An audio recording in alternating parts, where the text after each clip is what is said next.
Hello friends, ನಾನಿವತ್ತು ಒಂದು ಒಳ್ಳೆ ಬ್ರೇಕ್ಫಾಸ್ಟ್ ರೆಸಿಪಿನ ಶೇರ್ ಮಾಡ್ತಾ ಇದ್ದೀನಿ. ಇದು ಮಕ್ಕಳ ಬ್ರೇಕ್ಫಾಸ್ಟಿಗೂ ಆಯಿತು, ಲಂಚ್ ಬಾಕ್ಸಿಗೂ ಸಹ ಒಂದು ಒಳ್ಳೆ ಆಪ್ಷನ್ ಆಗಿರುತ್ತೆ. ಇದಕ್ಕೆ ನಾನಿಲ್ಲಿ ಒಂದು 3 ಕಪ್ ಆಗುವಷ್ಟು ಚಿರೋಟಿ ರವೆನ ತೊಗೊತಾ ಇದ್ದೀನಿ. ನೀವು ಬೇಕಿದ್ರೆ ಬೆಂಗಳೂರು ರವೆ ಕೂಡ ತೊಗೋಬೋದು. ಇದಕ್ಕೆ 3 ಕಪ್ ಆಗುವಷ್ಟು ರವೆಗೆ 1 ಕಪ್ ಆಗುವಷ್ಟು ಮೊಸರನ್ನ ಆ್ಯಡ್ ಮಾಡ್ತಾ ಇದ್ದೀನಿ. ನಂತರ ಇದಕ್ಕೆ 1 ಕಪ್ ಆಗುವಷ್ಟು ಲೆಫ್ಟ್ ಓವರ್ ರೈಸ್ನ ಹಾಕ್ತಾಯಿದ್ದೀನಿ. ನೀವು ಬಿಸಿ ಅನ್ನ ಬೇಕಿದ್ರೂ ಸಹ ಇಲ್ಲಿ ಹಾಕ್ಕೋಬೋದು. ನಂತರ ಇದನ್ನು ಒಂದು ಮಿಕ್ಸಿ ಜಾರ್ಗೆ ಟ್ರಾನ್ಸ್ಫರ್ ಮಾಡಿಕೊಂಡು ಒಂದು ಫೈನ್ ಪೇಸ್ಟಾಗಿ ರುಬ್ಕೊಂಡು ಬರೋಣ. ನೋಡಿಲಿ, ನಾನಿವಾಗ ರುಬ್ಕೊಂಡು ಬಂದಿದ್ದೀನಿ.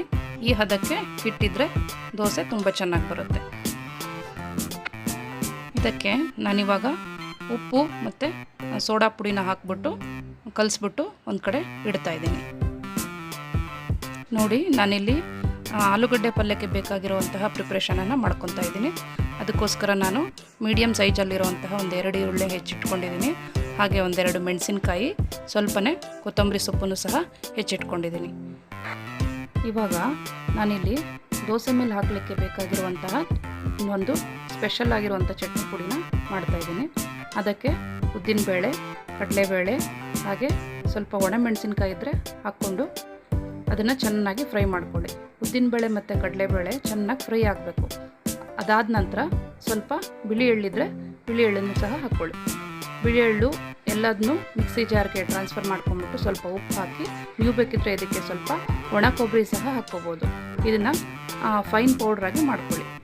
ನಂತರ ಇಲ್ಲಿ ಆಲೂಗಡ್ಡೆ ಬೆಂದಾಗಿದೆ, ಅದಕ್ಕೆ ನಾನು ಒಗ್ಗರಣೆನ ಮಾಡ್ಕೊತಾ ಇದ್ದೀನಿ. ಅದಕ್ಕೆ ಸಾಸಿವೆ, ಉದ್ದಿನಬೇಳೆ, ಕಡಲೆಬೇಳೆ ಮತ್ತು ಹಸಿರು ಮೆಣಸಿನ್ಕಾಯಿ, ಈರುಳ್ಳಿ ಎಲ್ಲವನ್ನು ಹಾಕ್ಕೊಂಡ್ಬಿಟ್ಟು ಚೆನ್ನಾಗಿ ಫ್ರೈ ಮಾಡ್ಕೊಳ್ಳಿ. ಇದಕ್ಕೆ ಫ್ರೈ ಆದ ನಂತರ ಇದಕ್ಕೆ ಸ್ವಲ್ಪ ಅರಿಶಿಣದ ಪುಡಿ ಹಾಗೆ ಸ್ವಲ್ಪ ಉಪ್ಪು ಹಾಕ್ಕೊಂಡು ಚೆನ್ನಾಗಿ ಬಾಡಿಸ್ಕೊಂಬಿಡೋಣ. ನಂತರ ಇದಕ್ಕೆ ಬೇಯಿಸಿಟ್ಕೊಂಡಿರುವಂತಹ ಆಲೂಗಡ್ಡೆನ ಹಾಕಿ ಸ್ವಲ್ಪ ಕೊತ್ತಂಬರಿ ಸೊಪ್ಪು, ಸ್ವಲ್ಪ ನಿಂಬೆಹಣ್ಣಿದ್ರೆ ನಿಂಬೆಹಣ್ಣು ಕೂಡ ನೀವು ಹಾಕ್ಕೋಬೋದು. ಆಲೂಗಡ್ಡೆ ಪಲ್ಯ ನಮಗೆ ಇವಾಗ ರೆಡಿಯಾಗಿದೆ. ನೋಡಿ, ಇಲ್ಲಿ ನಾನು ಆಲ್ರೆಡಿ ಹಂಚನ್ನು ಕಾಯ್ಲಿಕ್ಕೆ ಇಟ್ಟಿದ್ದೆ. ಈ ರೀತಿ ನಿಧಾನವಾಗಿ ಹಿಟ್ಟನ್ನು ಸ್ಪ್ರೆಡ್ ಮಾಡ್ಕೊಳ್ಳಿ.